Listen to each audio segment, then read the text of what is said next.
کون سا ایسا قطرہ ہے کہ جس کی بدولت آپ، میں یا ہم سب انسانی وجود میں آئے ہیں؟ تو ناظرین، آج میں آپ کو بتاؤں گا کہ وہ قطرہ کیا ہے اور کیسے بنتا ہے اور اس کو غلط طریقے سے غلط مقام پر ضائع کرنے کے کیا نقصانات ہیں۔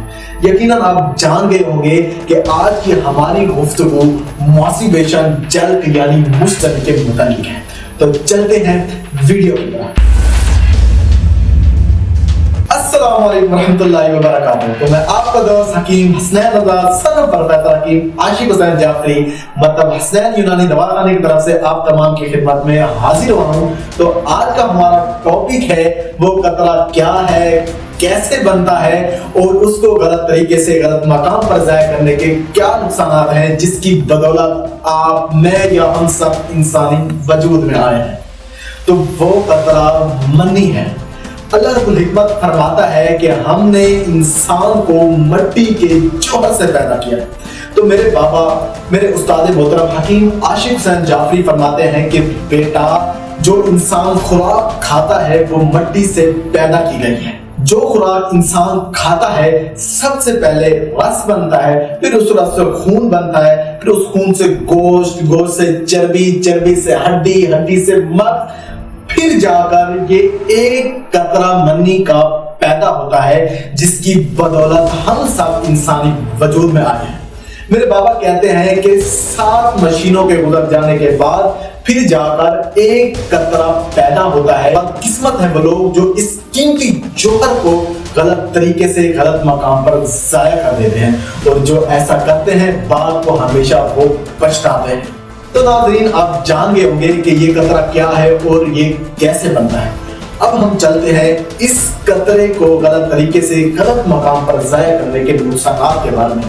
یقیناً آپ کو علم ہو گیا ہوگا کہ میں ماسٹربیشن جلد یعنی مشت زنی کے بارے میں بات کر رہا ہوں۔ ناظرین، کبھی آپ نے مشت زنی کے نقصانات کے بارے میں سوچا ہے؟ مختصر اس کے پیچھے کی سائنس یہ ہے کہ آلہ تناسل کو رگڑ لگنے کی وجہ سے آلہ تناسل کی رگیں دب جاتی ہیں اور ڈھیلی پڑ جاتی ہیں، جس کی وجہ سے آلہ تناسل ٹیڑھا اور ڈھیلا ہو کر سکڑ جاتا ہے۔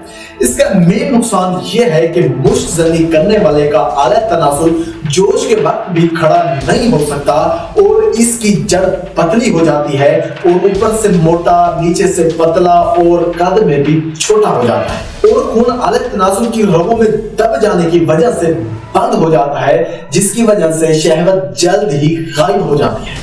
ہوتا کیا ہے کہ پیشاب جلدی جلدی اور جل جل کر آتا ہے اور احتلام کی زیادتی ہو جاتی ہے اور قوت مردانگی روز بروز مٹتی چلی جاتی ہے اور جسمانی کمزوری دن بدن بڑھتی چلی جاتی ہے۔ ناظرین، اگر اس مرض کا علاج نہ کیا جائے اور یہ خبیث عادت بھی باقی رہ جائے تو دل، دماغ، گردے، جگر، معدہ سب کام کرنا چھوڑ دیتے ہیں۔ سر میں درد رہنے لگتا ہے، دل ہلنے لگتا ہے، چکر آتے ہیں، معدے کا نظام بگڑ جاتا ہے اور دماغ میں کمزوری پیدا ہو جاتی ہے، دماغی توازن کھونا شروع ہو جاتا ہے۔ گھر والے بھیجتے ہیں بچے کو کہ جاؤ مرچیں لے کر آؤ، اور بچہ نمک لے کر آ جاتا ہے۔ تو میرے برادران عزیز، منی کیا ہے اور یہ کیسے بنتی ہے اور اس کو غلط طریقے سے غلط مقام پر ضائع کرنے کے نقصانات کے بارے میں بتانا ہرگز آپ کو ڈرانا نہیں ہے، بلکہ آپ کے اندر صحت کا شعور پیدا کرنا ہے۔ تو خدا اس خبیث عادت سے جان چھوڑا ہے۔ اگر میرا کوئی پیارا بھائی اس موذی مرض میں، اس خبیث عادت میں مبتلا ہے تو وہ میرے دیے گئے نمبر پر کال یا واٹس کر کے مفت مشورہ حاصل کر سکتا ہے۔ جسمانی اور روحانی علاج کا مرکز حسنین یونانی دواخانے کا ایڈریس سکرین پر سے نوٹ کریں اور ہمارے اس چینل کو سبسکرائب کرنا مت بھولیں۔ بی سیف، بی ہیپی، ملتے ہیں نیکسٹ ویڈیو میں، تب تک کے لیے بھی امان اللہ۔